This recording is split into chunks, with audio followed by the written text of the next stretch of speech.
আজকে নিত্যপণ্যের দরদাম জানাচ্ছেন আরিফিন শাওন। প্রতিদিনের ন্যায় বাজার দর জানাতে আমরা আজ আছি কারওয়ান বাজার চালের আড়তে। ঈদের পর থেকেই হু হু করে বাড়ছে চালের দাম। পাইকারি পর্যায়ে মিনিকেট চালের দাম বেড়েছে 6 থেকে 8 টাকা এবং মাঝারি ও মোটা ধরনের চালের দাম বেড়েছে কেজি প্রতি 2 টাকা। চলুন জেনে আসা যাক আজকের চালের বাজার দর। কালার এক্সপার্ট, জর্জ স্যাপ এবং মাইল্ড অন হ্যান্ডস টেকনোলজি সমৃদ্ধ অরিক্স ক্রিস্টাল ওয়াশ আপনার লন্ড্রি এক্সপার্ট।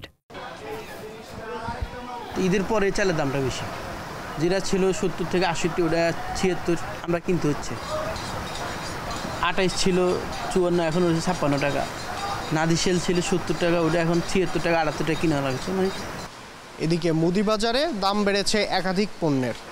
অতিরিক্ত দাম গুনতে হচ্ছে গুঁড়া দুধ, চা পাতা, টিস্যু এবং সস কিনতে। ব্যবসায়ীদের দাবি, ভ্যাট বাড়ার ফলে কোম্পানি এইসব পণ্যের দাম বাড়িয়ে দিয়েছে। চলুন জেনে আসা যাক আজকের মুদি বাজারের বাজার দর।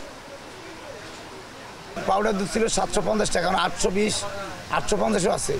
তারপরে চা পাতা ছিল 360 টাকা কেজি, এখন 400 টাকা কেজি চা পাতা। তারপরে টি ব্যাগ ছিল 80 টাকা, এখন 90 টাকা, পিছিয়ে 10 টাকা বাড়ছে।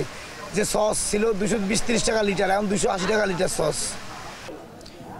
ঈদের পর থেকেই দাম বেড়েছে বেশ কয়েকটি পণ্যের। চাল, গুঁড়া দুধ, চা পাতি সহ দাম বেড়েছে টিস্যু এবং সসের। ব্যবসায়ীরা বলছেন এসব দাম বাড়িয়েছে কোম্পানিগুলো, এজন্য ক্রেতাদের গুনতে হচ্ছে অতিরিক্ত টাকা। আজকের বাজার দর নিয়ে এই ছিল আমার কাছে সর্বশেষ সংবাদ।